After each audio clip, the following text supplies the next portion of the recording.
진짜 짐짝 같아. 하루 종일 집에 붙어 있으니까 숨 막혀 죽겠어.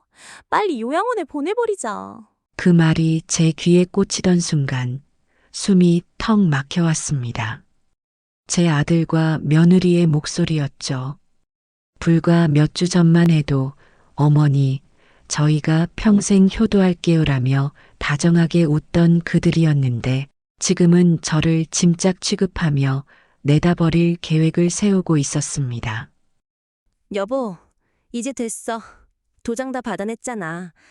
가게도 집도 다 우리 거야. 그래. 이제 남은 건 요양원 보내는 것뿐이지. 라는 대화를 주고받는 아들 부부를 보며 제 온몸이 얼어붙었습니다. 30년간 뼈 빠지게 일해 모은 재산이 하루아침에 제 손을 떠났고 이젠 저마저 버려진다는 사실 앞에 피가 거꾸로 솟는 듯했죠. 며느리 서유진이 처음부터 제 재산을 노린 건 아니었습니다. 그 계기는 며느리 친구의 전화 한 통이었죠. 야, 너네 시어머니 가게 있는 중현시장 재개발 들어간대. 아직 공식 발표는 아니니까 조용히 알아봐. 그 순간 유진의 눈빛이 번쩍 빛났습니다. 여보, 들었어? 어머님 가기 땅값이 로또래. 수십억은 우습대. 하지만 아들 진우는 머뭇거렸습니다. 그래도 어머니 건데 우리가 너무 성급한 거 아니야? 라는 아들의 말에 유진은 혀를 차며 속삭였습니다. 답답한 소리 좀 그만해. 우리 대출이자의 카드값까지 어떻게 갚으려고. 당신은 조용히 있어. 어머니 대산만 있으면 다 해결되니까. 게다가 상속세 걱정도 없어. 증여받아도 요양원에 계시면 세무서에서 의심도 안 한다잖아. 그 말에 아들의 눈빛이 흔들렸습니다. 그때부터였을까요? 아들과 며느리의 태도가 이상하게 달라졌습니다. 평소엔 한 달에 한 번 오던 전화가 하루 3번으로 늘었습니다. 오전 10시, 오후 3시, 저녁 8시. 마치 시계처럼 정확한 시간에 걸려오는 전화에는 항상 같은 대사가 반복되었죠. 어머니, 오늘 컨디션은 어떠세요? 혹시 불편한 곳은 없으시고요? 어머니, 식사는 제때 하고 계시죠? 영양가 있는 거 드셔야 해요. 처음엔 반가웠습니다. 그동안 바쁘다며 연락도 뜸했던 아들이 갑자기 이렇게 챙겨주니까 말이에요. 하지만 며칠 지나니까 뭔가 이상했습니다. 전화 내용이 항상 제 건강과 컨디션에만 집중되어 있었거든요. 전화뿐만이 아니었어요. 명절에만 오던 아들 부부가 갑자기 주말마다 가게를 찾아오기 시작했습니다. 토요일 오후면 어김없이 나타나서는 어머니, 혼자 일하시느라 힘드시죠? 라며 앞치마를 두르고 설거지를 도와줬습니다. 며느리는 일부러 손님들이 많은 시간에 와서 국밥 그릇을 나르며 큰 소리로 말했습니다. 어머니, 이런 무거운 건 저희가 들어드릴게요. 허리 다치시면 어떡해요? 손님들이 며느리가 참 효부네. 요즘 보기 드문 며느리다 하며 칭찬할 때마다 며느리의 얼굴에는 묘한 미소가 번졌죠. 아들도 마찬가지였습니다. 갑자기 비싼 스마트워치를 사와서는 요즘엔 스마트워치로 혈압도 재고 걸음수도 기록한다며 1시간 넘게 사용법을 설명해 줬어요. 평소엔 5분 이야기하기도 힘들었거든요. 그러다 하루는 며느리가 심각한 표정으로 뉴스 기사를 보여주며 그러더군요. 요즘 노인 사기가 정말 많다. 보이스피싱이니 뭐니 해서 통장 털리는 분들이 많다며 자기가 직접 관리해주겠다는 거였어요. 저는 아직 정정하다고 그런 사기는 안 당한다고 했지만 며느리는 끈질기게 계속 설득했습니다.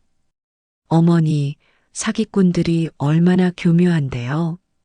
혹시 모르니까 예방 차원에서라도 저희가 도와드리는 게 좋을 것 같아요.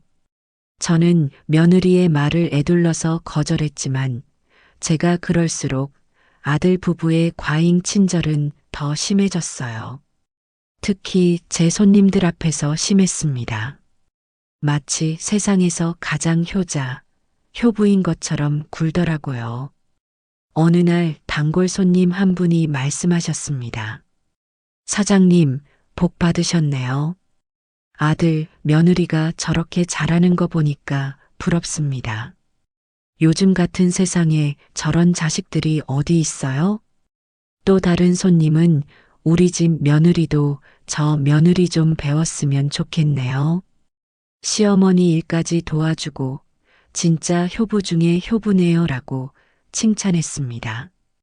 그런 말들을 들을 때마다 며느리는 겸손한 척하며 아니에요. 당연한 일인걸요. 어머니께서 그동안 얼마나 고생하셨는데요 라고 대답했지만 저는 그녀의 눈빛에서 가슴 서늘한 느낌을 지울 수 없었습니다. 그때까지만 해도 아들 부부의 이런 관심과 도움은 부담스러웠어요. 30년 넘게 혼자 가게를 꾸려왔거든요. 하지만 나이는 속일 수가 없는지 시간이 지날수록 몸의 한계를 느끼기 시작했습니다.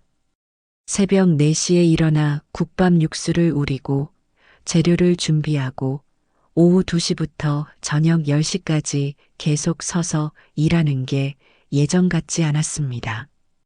무릎이 시큰거렸고 어깨가 뻐근했으며 밤이면 허리 통증 때문에 잠을 설치는 날이 많아졌습니다. 그런 제 모습을 본 며느리가 말했습니다. 어머니, 정말 고생 많으시네요. 이 나이에 이런 힘든 일을 혼자 다 하시다니. 저희가 더 자주 와서 도와드려야겠어요. 아들도 걱정스러운 표정으로 덧붙였습니다. 어머니, 무리하지 마세요. 건강이 최우선이잖아요. 돈은 나중에 벌면 되는데 건강은 한 번 잃으면 되돌릴 수 없어요. 그들의 이런 관심과 배려가 계속되자 저도 점점 의심이 누그러졌습니다. 세월의 무게와 외로움 앞에서 점점 의지하고 싶어졌죠. 어느 날 저녁 가게 정리를 마치고 집에 들어왔는데 온몸이 욱신거렸습니다. 그동안 견뎌왔던 것들이 한꺼번에 몰려오는 느낌이었어요. 거울에 비친 제 모습을 보니 언제부터인가 등이 많이 굽어 있었고 주름도 깊어져 있었습니다.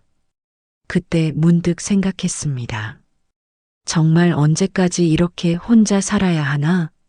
아들 가족과 함께 살면서 손자도 봐주고 따뜻한 가정의 온기를 느끼며 여생을 보내는 게 어떨까? 마침 그 주말에 찾아온 아들 부부에게 조심스럽게 말을 꺼냈습니다. 이제 나도 나이가 많아져서 혼자 이 큰 가게와 집을 관리하기가 버거워지는구나. 저는 찻잔을 들여다보며 말했습니다. 너희들이 관리를 맡아주면 어떨까?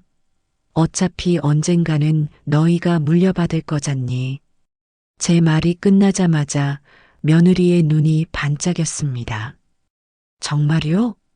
어머니, 저희야 당연히 좋죠. 그동안 어머니 혼자 고생하시는 게 너무 마음 아팠어요. 라고 하더군요. 저는 조심스럽게 세금 문제와 증여에 대한 이야기를 꺼냈습니다. 세월의 무게와 몸의 한계를 느끼면서 아들 가족과 함께 살고 싶다는 마음이 간절했거든요. 나중에 상속세도 많이 나올 텐데 미리 정리해 두는 게 좋겠다고 말했습니다. 아들은 깜짝 놀란 표정을 지으며 그런 큰 결정을 갑자기 하지 말고 다시 한번 생각해 보라고 말했습니다. 하지만 저는 이미 마음을 정했다고 대답했어요.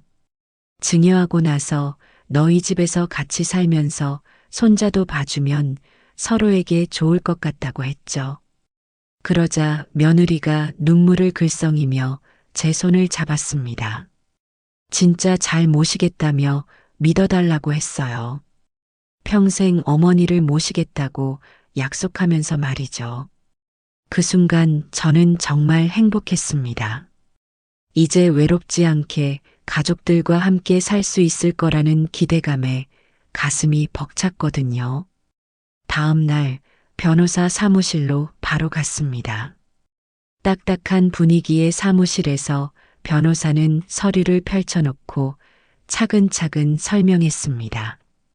동대문 시장 상가 건물과 토지를 아들 박진우님께 증여하시는 거죠? 현재 시가로 약 15억 원 정도 되는 부동산입니다. 제가 30년간 피땀 흘려 일군 모든 재산이었습니다. 떨리는 손으로 도장을 찍는 순간 잠시 망설여졌습니다. 정말 이게 맞는 걸까? 하지만 곧 마음을 다잡았습니다. 내 자식인데 어차피 물려줄 거 아닌가. 도장을 찍고 나자 제 얼굴에는 안도와 행복이 스쳤습니다.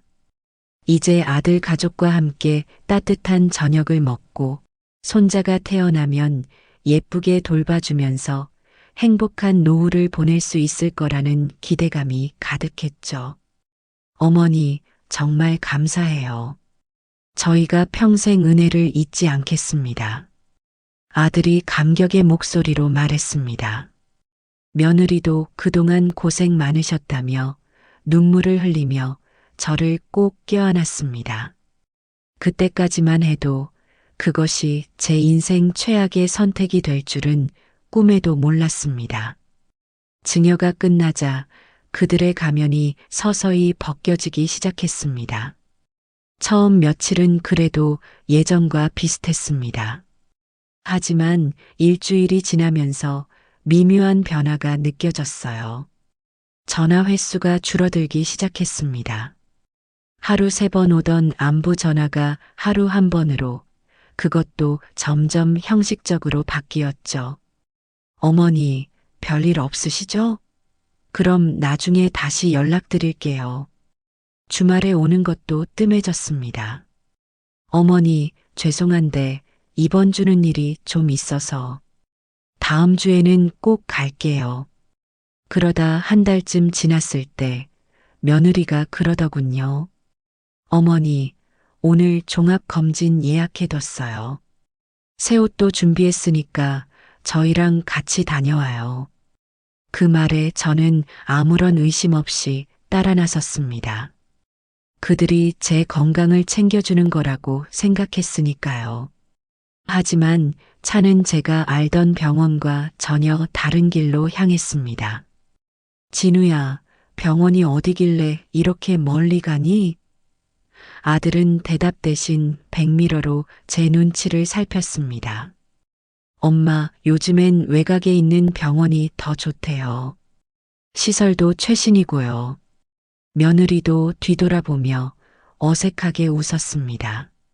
잠시 후 도착한 곳은 골든케어 실버타운. 정장을 입은 직원이 다가와 말했습니다. 박진우님, 어르신 기다리고 있었습니다. 입소 서류는 이쪽에서 작성하시면 됩니다. 입소? 그 순간 모든 혈관이 얼어붙는 느낌이었습니다. 눈앞에는 이미 제 이름으로 준비된 서류가 놓여 있었습니다. 입소 날짜, 비용, 모든 것이 미리 정해져 있었어요. 모든 퍼즐이 맞춰졌습니다. 진우야, 이게 뭐야? 날 속이고. 이런데 버리려 한 거야? 제 목소리는 분노와 배신감으로 갈라져 나왔습니다. 그러자 아들은 제 눈을 똑바로 보지 못한 채 중얼거렸습니다. 엄마, 여기는 공기도 좋고 서울대 졸업하신 선생님들도 상주하셔서 집보다 훨씬 좋으실 거예요. 그 말을 듣자마자 저는 아들에게 다시 집에 가자고 애원하며 매달렸습니다. 지금이 아니면 다시는 집으로 돌아가지 못할 것 같은 마음이 들었거든요. 하지만 아들 부부는 냉정하게 고개를 돌린 채 떠났습니다.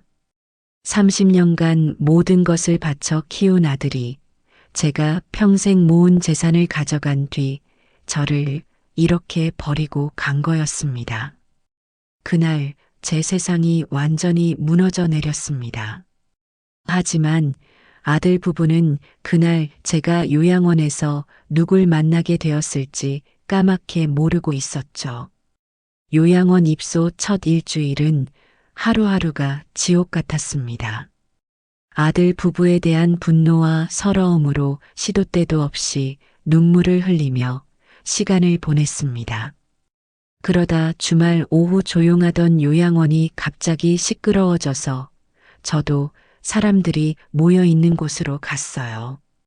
알고 보니 매주 토요일은 구청에서 지원하는 무료 법률 상담 프로그램이 열린다고 하더군요. 복도 게시판에는 어르신들을 위한 무료 법률 상담 김민호 변호사라고 적힌 안내문이 붙어 있었습니다. 저는 처음엔 갈까 말까 망설였습니다. 재산도 이미 다 내줬는데 무슨 상담이 필요하겠나 싶었거든요. 하지만 속에 쌓인 억울함을 조금이라도 털어놓고 싶다는 생각에 조심스럽게 줄에 섰습니다. 순서가 되어 상담실 문을 열었을 때 낯선 젊은 변호사가 저를 맞이했습니다. 단정한 정장 차림에 따뜻한 눈빛을 가진 그가 제 이름을 물었고 저는 이정숙이라고 대답했습니다. 그 순간 변호사의 눈이 크게 흔들렸습니다. 서류 위에 적힌 이름을 다시 확인하더니 놀란 듯 고개를 들었어요.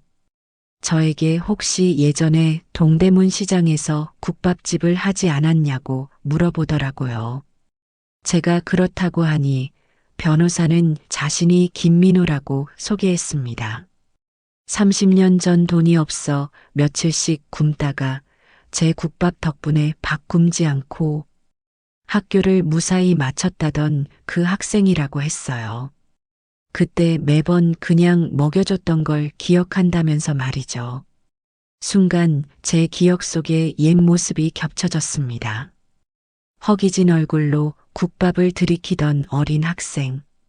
전 제 아들 같아서 매번 밥 굶고 다니지 말라며 국밥을 챙겨줬었거든요. 항상 눈빛이 반짝였던 그 아이가 변호사가 되어서 제 앞에 서 있었습니다. 김민호는 제 눈을 똑바로 바라보며 그때 베풀어 주신 은혜를 평생 잊지 못했다고 이번엔 자신이 도움을 드릴 차례라고 말했습니다. 그 말에 저는 떨리는 목소리로 제가 당한 일들을 하나하나 털어놓기 시작했습니다. 아들 부부가 갑자기 친절해진 이유, 재개발 얘기를 듣고 달라진 태도, 증여를 유도한 과정, 그리고 요양원에 버려진 경위까지 30분 넘게 이야기하는 동안 김민호는 한마디 끼어들지 않고 끝까지 들어줬습니다. 제 이야기가 끝나자 김민호의 표정이 심각해졌습니다. 이건 단순한 가족 갈등이 아니라 법적으로 충분히 문제가 될 수 있는 사안이라고 했어요. 그는 차근차근 설명해 줬습니다. 증여계약에는 보통 부양 조건이 포함되는데 아들 부부가 그 조건을 어겼다면 증여를 취소할 수 있다고 했어요. 특히 기망이나 강요에 의한 증여라면 더욱 그렇다면서요. 하지만 중요한 건 증거라고 했습니다. 그들이 계획적으로 접근했다는 증거, 부양 약속을 어겼다는 증거가 있어야 한다면서 말이죠. 그 말을 듣고 전 고개를 저었습니다. 법도 모르는 제가 증거를 어떻게 찾을 수 있겠냐고 포기하려고 했거든요. 이미 모든 걸 다 빼앗긴 상황에서 무슨 수로 그들과 맞서겠어요. 그러자 김민호가 안심시키듯 말했습니다. 걱정하지 말라고 함께 찾아보면 된다고 했어요. 혹시 증여 당시 녹음을 했거나 문자 메시지, 통화 기록 같은 게 있는지 제게 물어봤습니다. 그때 문득 생각이 났습니다.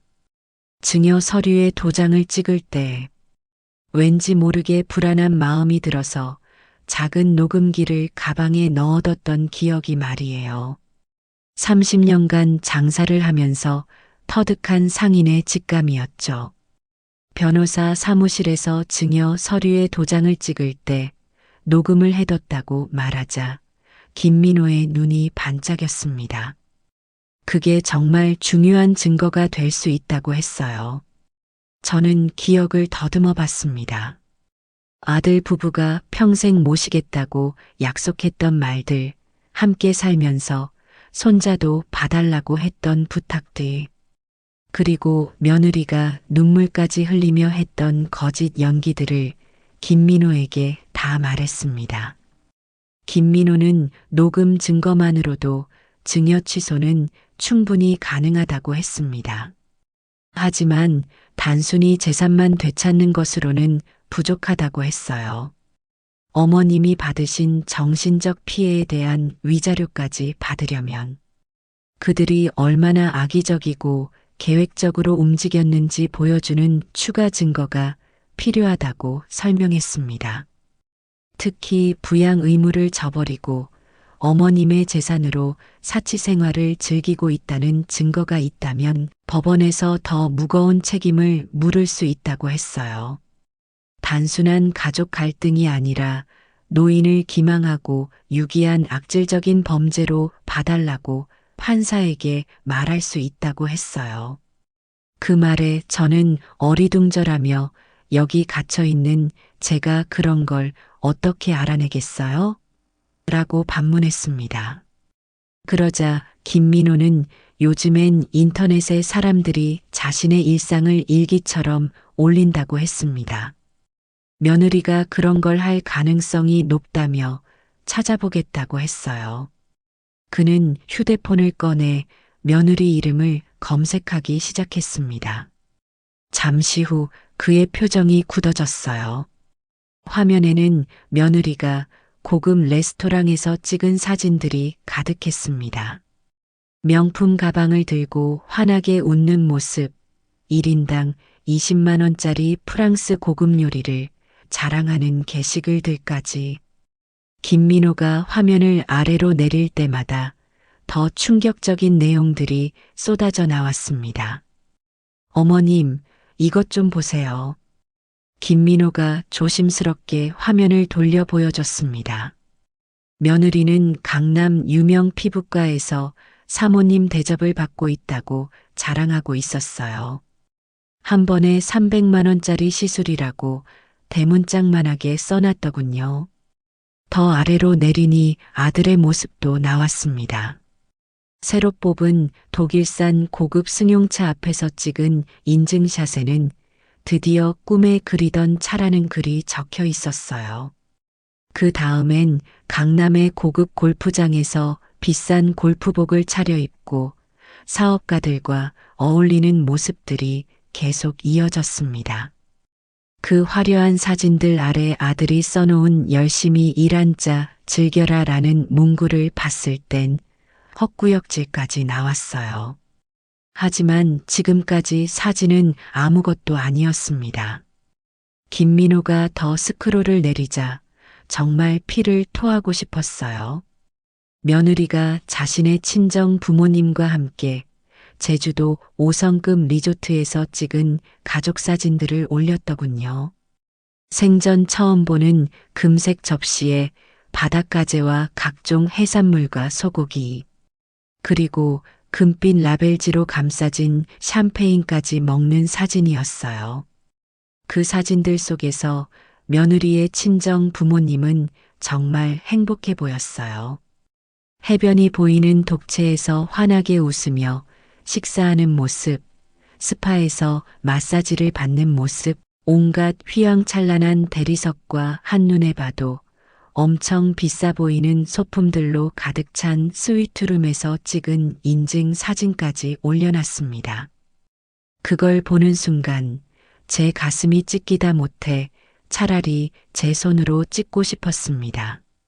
제가 평생 국밥을 팔아서 힘들게 번 돈으로 자기 친정 부모님께는 이런 호화로운 효도를 하면서 정작 그 돈의 주인인 저는 요양원에 버려져 있었으니깐요.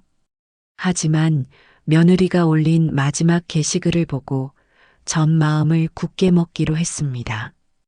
꼭 복수하겠다고요. 그 게시글엔 그리운 우리 어머님, 이제는 아무 걱정 말고 푹 쉬세요라는 글 아래에는 며느리가 손님들 앞에서 제 어깨를 주무르고 있던 사진이 있었어요. 김민호도 말을 잇지 못했습니다. 화면을 보며 고개를 저으면서 이런 철면피한 사람들은 변호사 생활을 하면서도 처음 본다고 중얼거렸어요. 저는 온몸이 떨렸습니다.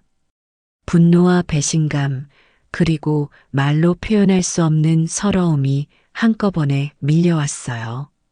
30년 동안 새벽 4시에 일어나 매일 손을 대이고 칼에 베이며 한 푼 두 푼 모은 그 돈으로 아들 뒷바라지 한다며 먹고 싶은 것도 꾹 참아가며 번 그 돈으로 호의호식하며 이젠 저를 아예 세상에서 지워버리려고 하고 있다니요. 그 모습을 다 지켜본 김민호가 단호하게 말했습니다.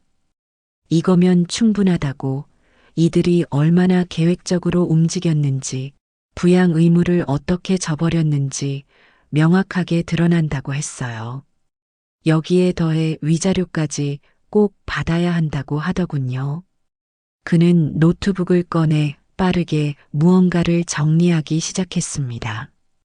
오늘부터 본격적으로 준비해서 증여 취소 소송부터 진행할 수 있을 것 같다고 했어요. 제 눈에서 눈물이 흘러내렸습니다.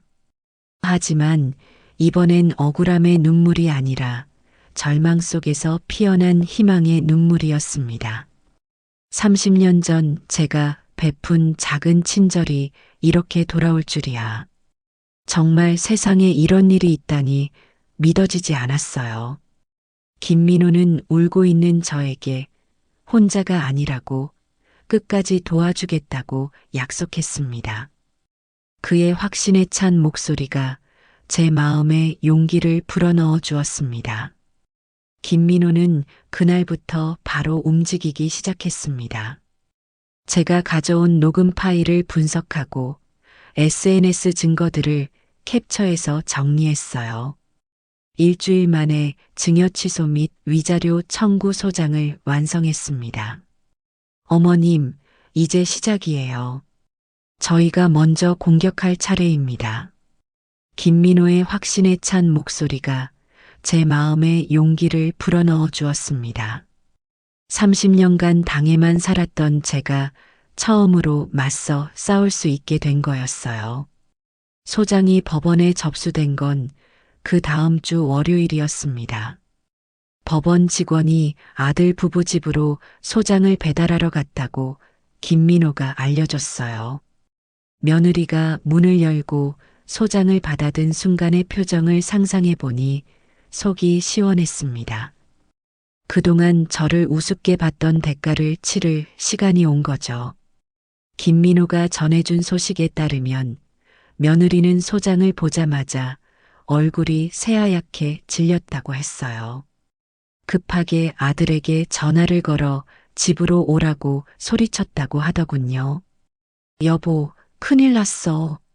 당신 엄마가 우리를 법원에 고발했어. 아들 진우는 처음엔 믿지 않으려 했답니다. 엄마가 그런 걸 할 줄 모르실 거라고, 누군가 부추겨서 그런 거 아니냐고 말이죠. 하지만 소장에 적힌 구체적인 내용들을 보고는 말문이 막혔다고 했어요. 증여 당시 녹음 내용, SNS 사진들, 심지어 요양원 입소 과정까지 모든 게 낱낱이 기록되어 있었거든요. 가장 당황한 건 며느리였습니다. 자신의 SNS 게시글들이 모두 증거로 첨부되어 있는 걸 보고는 기겁했다고 해요. 특히 드디어 자유로워졌다는 글과 제주도 친정 부모 모시고 간 호화 여행 사진들이 그대로 실려 있었거든요. 이걸 어떻게 다 찾아낸 거야? 내 SNS를 누가 감시한 거야? 며느리는 급하게 자신의 모든 SNS 계정을 비공개로 돌렸지만 이미 늦었습니다. 김민호가 모든 증거를 미리 수집해뒀거든요. 아들 부부는 처음엔 이 일을 숨기려고 했습니다. 주변 사람들에게는 어머니가 치매 기운이 있어서 헛된 고집을 부리는 거라고 둘러댔어요. 하지만 소문은 빠르게 퍼져나갔습니다. 먼저 같은 아파트 주민들 사이에서 이야기가 돌기 시작했어요. 며느리 옆집에 살던 이웃이 법원 소장을 전달받던 며느리 모습을 보고는 금세 소문이 퍼진 거죠.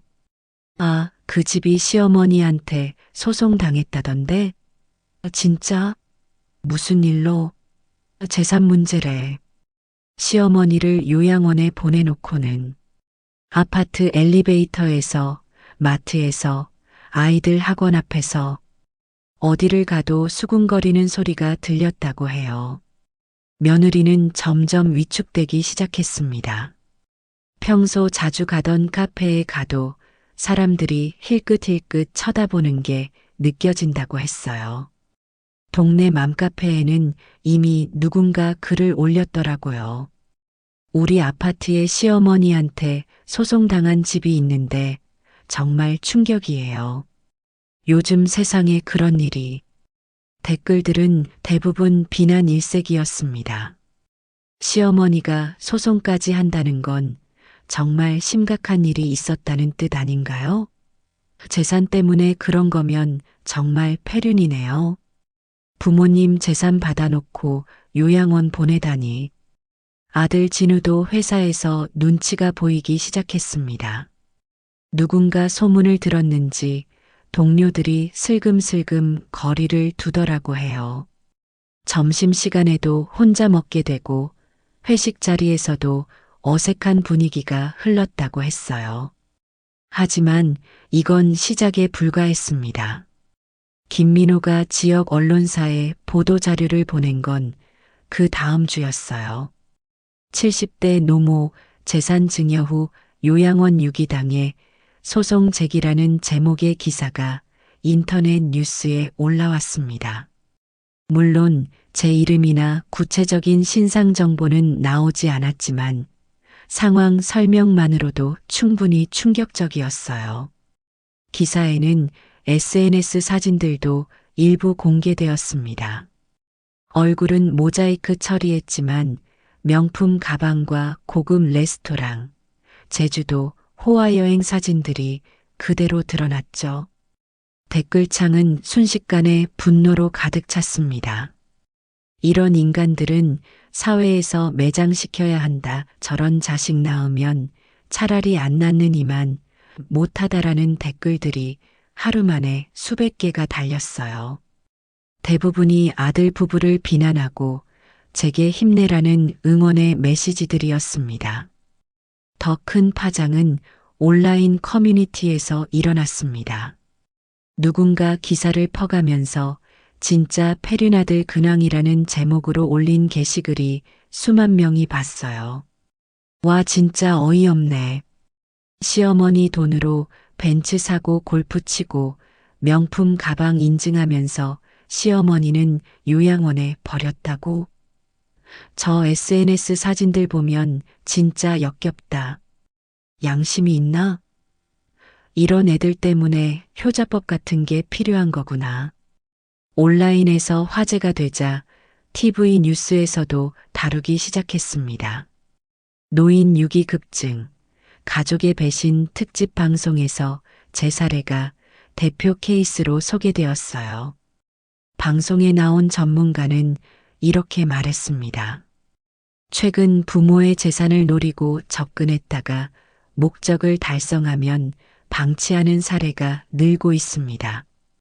이는 단순한 가족 갈등을 넘어 사회 문제로 봐야 합니다.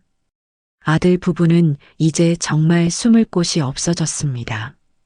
길을 걸어도 사람들이 알아보는 것 같고 마트에 가도 수군거리는 소리가 들리고 유진은 결국 집 밖으로 나가는 것조차 두려워하게 되었다고 해요. 아들의 회사에서도 문제가 되기 시작했습니다. 인사팀에서 개별 면담을 요청했다고 해요. 회사 이미지에 악영향을 미칠 수 있다는 우려 때문이었죠. 이 문제가 빨리 해결되지 않으면 인사상 불이익이 있을 수 있습니다. 상사의 경고에 진우는 급하게 저를 찾아왔습니다. 요양원 면회실에서 무릎을 꿇고 용서를 빌었어요. 어머니, 제가 정말 잘못했습니다. 소송 취하해 주시면 안 될까요? 저희가 다시 잘하겠습니다. 하지만 저는 차갑게 외면했습니다. 이미 물을 쏟은 뒤였어요. 그동안 당한 서러움과 모욕을 생각하면 절대 용서할 수 없었거든요. 이제 와서 무슨 소용이야. 내가 뿌린 씨앗은 내가 걷어야지. 아들은 울면서 애원했지만 저는 마음을 바꾸지 않았습니다. 김민호가 말했듯이 이건 더 이상 개인적인 문제가 아니었어요. 사회가 주목하고 있고 비슷한 처지에 있는 다른 어르신들을 위해서라도 끝까지 싸워야 했습니다. 하지만 법정에서는 제 생각만큼 쉽지는 않았어요. 드디어 첫 변론 기일이 왔습니다. 법정에 들어서는 순간 온몸이 떨렸어요. 30년 넘게 장사를 하면서도 이런 떨림은 처음이었습니다. 방청석에는 기자들과 요양원에서 알게 된 지인들, 그리고 예전 단골 손님들까지 앉아 있었습니다. 모두들 저를 응원하는 눈빛이었지만 한편으로는 이 모든 시선이 부담스럽기도 했어요. 평생 조용히 살아온 제가 이렇게 주목받는 상황이 낯설었거든요. 김민호가 제 옆에 앉아 안심시키듯 속삭였습니다. 걱정하지 말라고, 모든 준비가 끝났다고 했어요. 그의 확신에 찬 목소리가 제 마음을 조금이나마 진정시켜 주었습니다. 반대편에는 아들과 며느리가 앉아 있었습니다. 둘 다 검은색 정장을 차려입고 심각한 표정을 짓고 있었어요. 며느리는 눈가를 빨갛게 부어 있었는데 마치 며칠째 울고 있었다는 듯이 연출한 것 같았습니다. 아들은 저와 눈이 마주치자 급하게 고개를 돌렸어요. 그들의 변호사는 중년의 남성으로 비싼 정장과 금시계를 차고 있었습니다. 김민호와는 대조적으로 거만한 표정을 지으며 서류를 넘기고 있었어요. 뭔가 큰 작전을 준비한 듯한 모습이었습니다. 재판장이 입장하자 법정이 숙연해졌습니다. 백발의 여성 판사였는데 날카로운 눈빛으로 양쪽을 훑어보더니 재판 시작을 선언했습니다. 김민호가 먼저 증여 취소 사유를 설명하기 시작했습니다. 아들 부부가 재개발 정보를 알고 계획적으로 접근했다는 점, 부양 약속을 어기고 요양원에 유기했다는 점, 그리고 제 재산으로 사치 생활을 즐기고 있다는 점을 차근차근 설명했어요. 증거로 제출된 SNS 사진들이 스크린에 하나씩 나타날 때마다 방청석에서 탄식 소리가 새어나왔습니다. 명품 가방, 고급 레스토랑, 제주도 호화 여행. 제 평생 번 돈으로 저런 사치를 누리면서 정작 저는 요양원에 버려두었다는 사실이 적나라하게 드러났어요. 그런데 상대방 변호사가 반박에 나서면서 상황이 급변했습니다. 재판장님, 원고 측 주장은 사실과 다릅니다. 이정숙 씨는 몇 년 전부터 기억력에 문제가 있었습니다. 그 말에 제 가슴이 철렁 내려앉았습니다. 무슨 말을 하려는 건지 짐작이 갔거든요.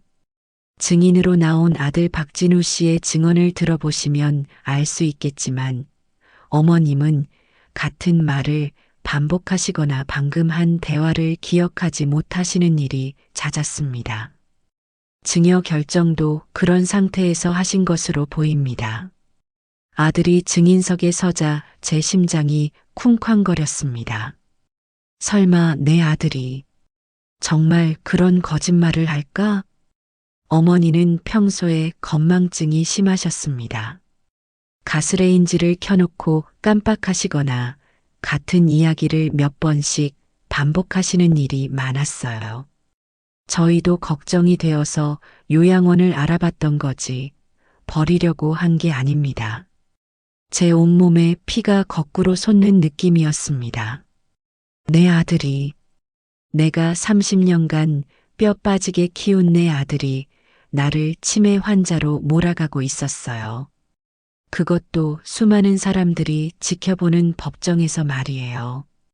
요양원 입소도 어머니께서 직접 결정하신 일입니다. 저희가 강요한 게 아니라 어머니가 혼자 살기 힘들다고 하셔서 거짓말이었습니다. 새빨간 거짓말이었어요. 저는 끝까지 집에 있겠다고 요양원은 싫다고 울며 매달렸었거든요. 며느리도 증인석에 섰습니다. 눈물을 글썽이며 정말 그럴듯하게 연기했어요. 시어머니께서 가끔 저를 못 알아보실 때가 있었어요.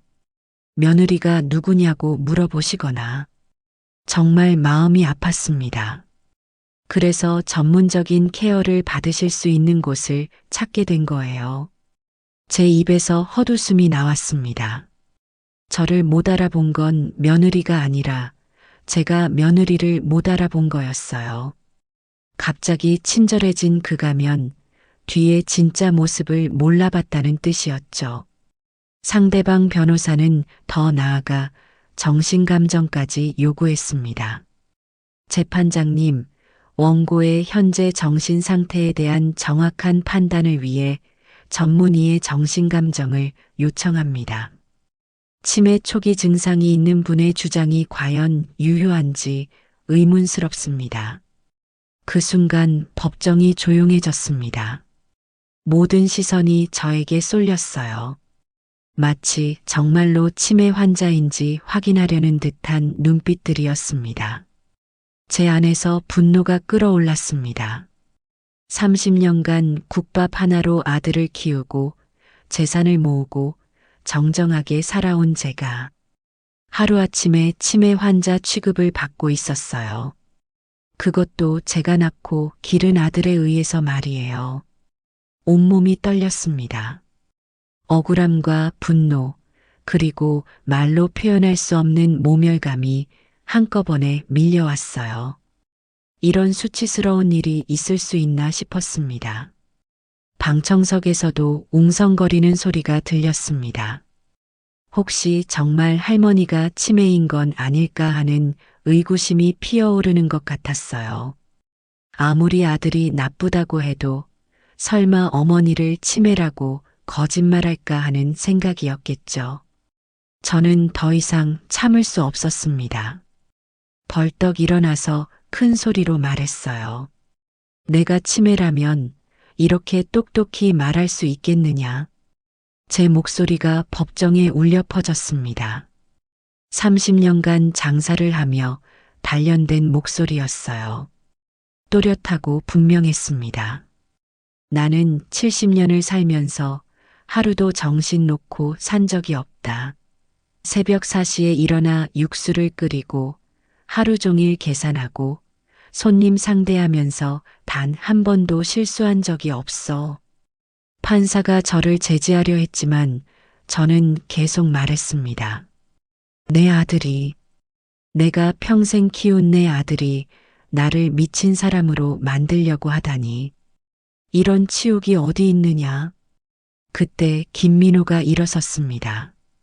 침착하지만 단호한 목소리로 반박에 나선 거예요. 재판장님, 상대방의 주장은 전혀 근거가 없습니다. 오히려 이정숙 어르신의 정신 상태가 완전히 정상임을 보여주는 명확한 증거들이 있습니다.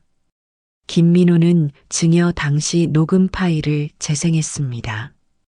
스피커에서 흘러나온 제 목소리는 또렷하고 정확했어요. 변호사님, 증여세는 얼마나 나올까요? 그리고 나중에 상속세와 비교해서 어느 쪽이 더 유리한지 알고 싶습니다. 아들과 함께 살면서 손자도 봐주고 싶어서요. 이 나이에 혼자 사는 게 버거워졌거든요. 녹음 속 제 목소리는 치매 환자의 목소리가 아니었습니다. 모든 상황을 정확히 이해하고 세금 문제까지 고려해서 결정을 내린 것이었어요. 김민호는 계속해서 반박 증거를 제시했습니다. 이정숙 어르신은 요양원 입소 직전까지도 혼자서 국밥집을 운영하셨습니다.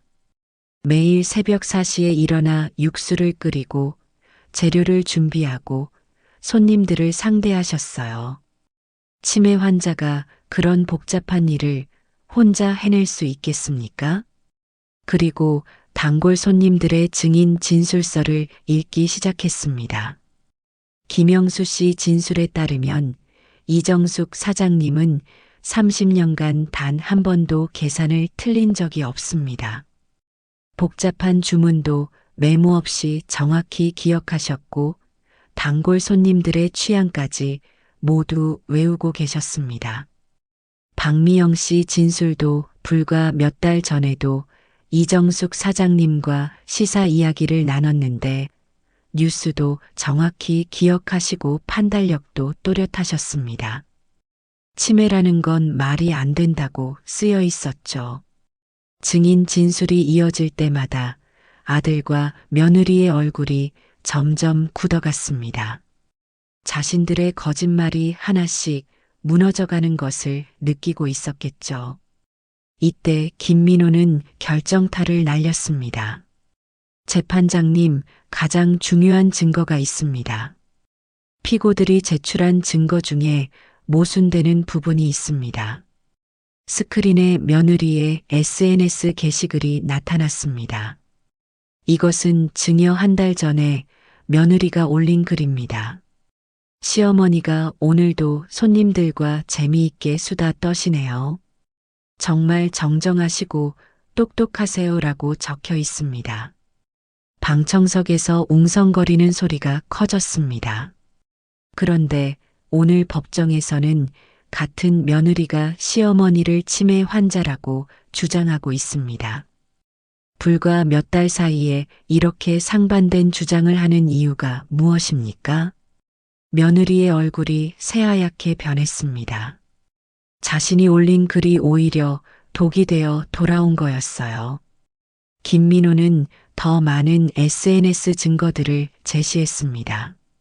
증여 직후에 며느리가 올린 글입니다. 드디어 자유로워졌다. 이제 우리 인생을 살자라고 되어 있습니다. 만약 정말로 시어머니의 건강을 걱정했다면 이런 글을 올릴 수 있겠습니까? 그리고 이것은 요양원 입소 다음 날 올린 글입니다. 마침내 모든 짐을 정리했다. 새로운 시작이다. 치매 어머니를 전문 시설에 모신 자식이 이런 표현을 쓸 리가 없습니다. 아들도 마찬가지였습니다. 그가 친구들과 나눈 메신저 대화 내용까지 공개되었어요. 이것은 아들이 친구와 나눈 대화입니다. 우리 엄마 진짜 똑똑하시다. 재개발 얘기 듣자마자 바로 증여 결정하셨어라고 적혀 있습니다. 그런데 오늘은 같은 아들이 어머니가 치매라고 주장합니다. 앞뒤가 맞지 않습니다. 상대방 변호사는 당황한 기색이 역력했습니다. 급하게 반박하려고 했지만 이미 늦었어요. 김민호는 마지막으로 요양원 CCTV 영상을 제시했습니다. 이것은 요양원 입소 당일 CCTV 영상입니다. 이정숙 어르신이 얼마나 명료하게 거부 의사를 표현하시는지 보십시오. 화면에는 제가 아들에게 매달리며 집에 가자고 애원하는 모습이 나왔습니다. 치매 환자의 모습이 아니라 상황을 정확히 파악하고 있는 정상인의 모습이었어요. 재판장님, 이정숙 어르신은 치매가 아닙니다. 오히려 70세의 나이에도 불구하고 매우 명료한 판단력을 가지고 계십니다. 피고들의 주장은 모친에 대한 2차 가해일 뿐입니다. 방청석에서 박수가 터져 나왔습니다. 기자들은 분주하게 메모를 하고 있었고 단골 손님들은 고개를 끄덕이며 제게 격려의 눈빛을 보냈어요. 판사가 정숙을 요구한 후 엄숙하게 말했습니다. 피고 측 변호인의 주장을 검토한 결과 원고의 정신 상태에는 전혀 문제가 없음을 확인합니다. 오히려 제출된 증거들을 종합해보면 피고들이 원고의 재산을 취득할 목적으로 계획적으로 접근했다가 목적 달성 후 부양 의무를 저버린 것으로 판단됩니다. 아들과 며느리는 고개를 숙인 채 말없이 앉아 있었습니다.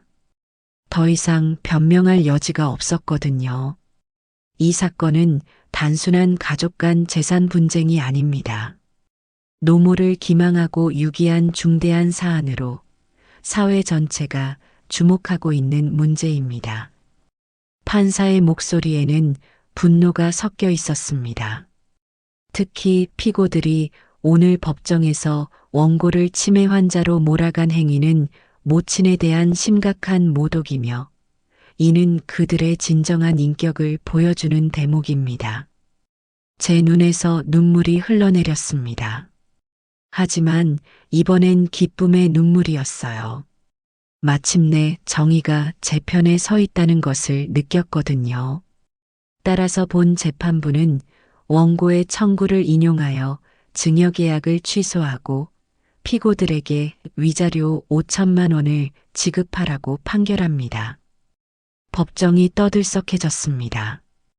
방청석에서는 환호성이 터져 나왔고 기자들은 앞다투어 사진을 찍었어요.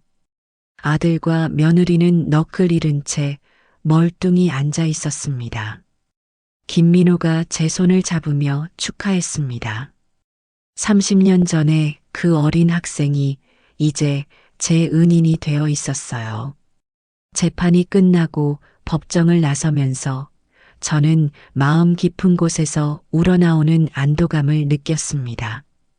정의는 늦을 수는 있어도 사라지지 않는다는 것을, 선한 마음으로 베푼 작은 친절이 결국 큰 보답으로 돌아온다는 것을 깨달았어요. 아들과 며느리는 항소를 포기했습니다. 더 이상 싸워봤자 이미 바닥에 떨어진 명예만 더 실추될 뿐이었거든요. 그들은 조용히 재산을 돌려주고 위자료까지 지급했습니다. 30년간 뼈 빠지게 모은 제 재산이 다시 제 손으로 돌아왔습니다. 그리고 무엇보다 소중한 것은 제 인격과 존엄성을 되찾았다는 사실이었어요.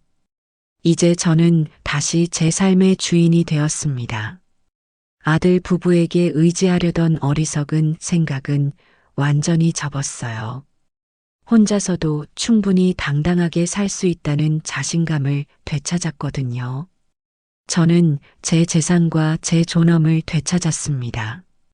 돈이 문제가 아니었습니다. 부모를 배신하고 치매 환자로 몰아가며 끝내버리려 했던 자식들에게 반드시 보여주고 싶었던 건 단 하나였어요. 부모를 기만하면 어떤 벌을 받는지. 이제 저는 더 이상 눈물 흘리지 않습니다. 제 삶의 주인이 저 자신임을 깨달았으니까요. 여러분, 부모의 희생을 당연하게 여기고 그 은혜를 배신하는 자식들에게 과연 용서가 필요할까요? 오늘의 사연이 마음에 남으셨다면 힘이 되는 응원의 댓글 부탁드립니다. 그리고 여러분 주변에도 이런 일을 당하고 계신 분이 있다면 꼭 용기를 내시라고 전해주세요.